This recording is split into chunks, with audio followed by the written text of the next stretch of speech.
Hey, I'm Jam and welcome to the Puppet Podcast. On this episode, we'll be talking about the brand new, outrageous Fantastic Four movie. Now, they're so fantastic. From Sue getting pregnant in the movie, to her giving birth in the movie in a 12A movie, into them being inclusive, to make people 12-year-olds grow up quicker. Because, they're making them more aware of life. A one, a two. A 1, 2, 3, 4, the Puppet Podcast! Welcome. Fantastic Four. First things, is it called that right? I went to see it a few days ago. Of course, on Monday, not the day it came out. Friday. It came out on Friday! Why didn't you go watch it on Friday? I don't know. I was just lazing about on my couch and being like, oh, I'll watch it on Monday.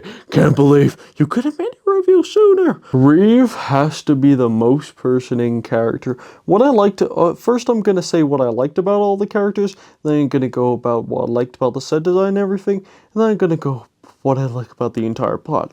So one of my favorite characters is probably Reeve. Even though he barely has a personality, which is pretty realistic for scientists nowadays, they're just like spitting knowledge and facts.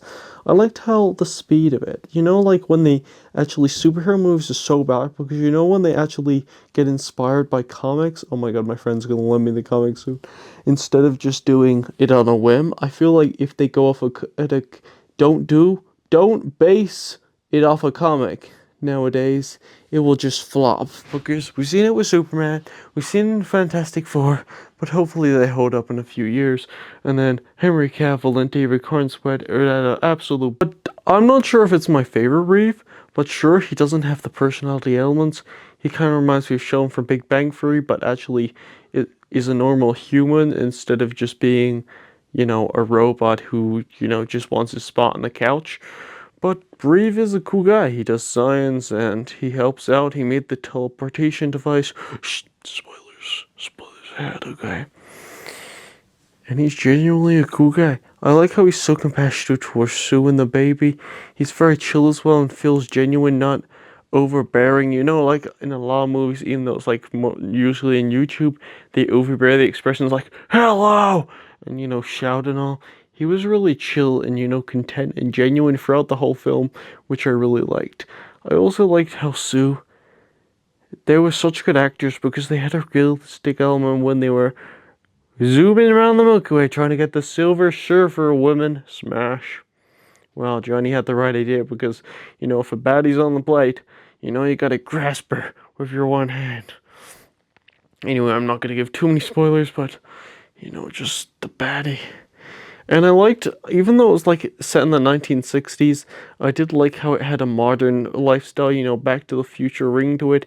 It was like Earth 863, so it had a different, take on Earth, which is really nice. Like there's that one Ben 10 Roblox game that has the different Earth versions that you can find, where you can turn into all those, like Wayback and all those aliens.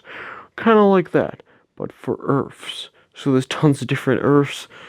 But Galactus is so badass. He's my favorite character by far. He doesn't speak much. He just has a presence that is so scary. Like, I was literally shaking in my seat whenever I saw Galactus. Oh my god, the Lego set does not even compare to this giga chat of a man, Galactus. There's about to be people on TikTok and Snapchat and all just saying how fine he is at some point because, ooh-wee, man. Mama, come to mama. Anyway, I loved the thing and cooking with the robot, and the robot's actually puppeteered. So call me. Actually, call me. Yeah, call me. And the robot I didn't even know it was puppeteered. That's what you need. Like, if an actor doesn't feel like an actor, that's when they've done their job. When a puppet doesn't feel like a puppet, that's when you're like, wow, I thought that puppet was actually CGI, when my friend told me after the film. But what else do I have to say? Yeah, Sue's bravery to make a baby and all. I loved how it was more about family, in the relationship of the Fantastic Four, supposed to actually like beating up the heroes, even though it actually looked difficult to beat Galactus, and they were going all over the place. And Sue is so powerful. That's like woman empowerment right there, because oh my god, how strong she is. that's also like bringing in a lot of variables and all. And you're not only looking out for the safety of your baby in this film, especially, looking out for the safety of everyone else and the opinionated, judgmental of our society of how selfish until they understand our ways and what we're gonna do. Next character, Ben the Thing. Oh my god. I loved how they didn't go over like how horrible Fantastic Four film from 2015.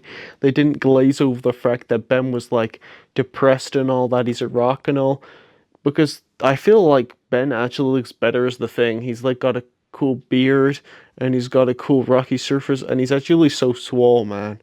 Imagine being that. But I know it's not normal and he wants it to be normal. But in a world full of normies, you want to be weird and wonderful. But maybe not in that way. But he's a cool cartoon character. Just if you turn into rocks in real life, you may just stay a non moving rock unless you find that place in space and time where they got to. Now, Johnny. Johnny is literally so funny. He's an annoying little brat. No, no, not a brat. Sorry, a little, brother to Sue, and he's just like getting on Pedro's nerves the whole time. Of like, please, please, I got an idea. I want to butt in, but like. Pedro's like, no, we're busy. But when the youngest one always wants to put something in place, when the oldest one's like, no, no, I'm right and all. And I absolutely love the arguments and genuineness of the table, and how they actually put everything baby proof. It didn't go past that because everything in your house got to be baby proof. At the moment you even set food in a baby, because the baby's gonna be like eating the screws, yum yum yum yum yum, eating the Lego, yum yum yum. But you can avoid that, right? Yeah, you can totally avoid that because you are fantastic. And they actually hated them in this movie for a point, which is great because they always glazed like, oh, Batman's so cool. Oh my god, Batman just killed a guy. He's so cool. Oh my god, Superman just hit a guy. Oh, he's so cool. Oh my god, Johnny just set a whole city on fire. Oh my god, he's still so cool. Well, they actually got consequences for their actions, which is, I love this realism, man.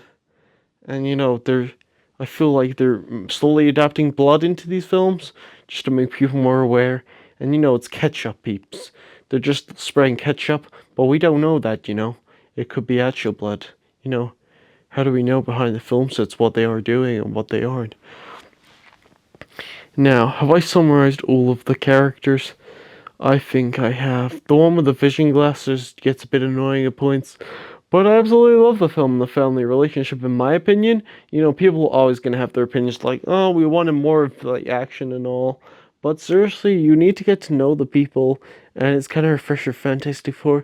They literally took like a minute or two for the origin story, like they went up to space and all, instead of yabbering about, oh, blah blah blah, oh, science fair, blah blah blah.